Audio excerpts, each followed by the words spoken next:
کیا عورت بچے کے کان میں اذان کہہ سکتی ہے؟ دیکھیں، ہمارے ہاں مسلمانوں میں یہ طریقہ رائج ہے کہ ایک بچہ پیدا ہوتا ہے نو مولود، تو اس کے کان میں اذان کہنا یہ مسنون ہے، ثواب کا کام ہے، یہ اسلام کا طریقہ ہے۔ لیکن یہ بات درست نہیں ہے۔ نبی کریم صلی اللہ علیہ وسلم سے کوئی ایک بھی حدیث اس بارے میں ثابت نہیں ہے۔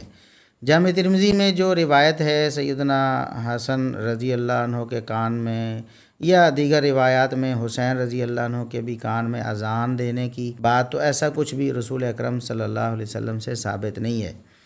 کوئی ایک بھی روایت نہ رسول اللہ صلی اللہ علیہ وسلم سے، نہ کسی صحابی سے بچے کے کان میں اذان کہنے کے حوالے سے ثابت نہیں ہے۔ اب جب مرد کے لیے ثابت نہیں ہے تو پھر عورت کے لیے کیسے ثابت ہوگی؟ لوگوں نے یہ تصور کیا ہوا ہے کہ بچہ جب پیدا ہوتا ہے تو وہ مسلمان نہیں ہوتا، اس کے کان میں اذان کہنے سے وہ مسلمان ہوتا ہے۔ یہ انتہائی غلط نظریہ ہے، رسول اللہ صلی اللہ علیہ وسلم کے صریح فرامین کے خلاف ہے۔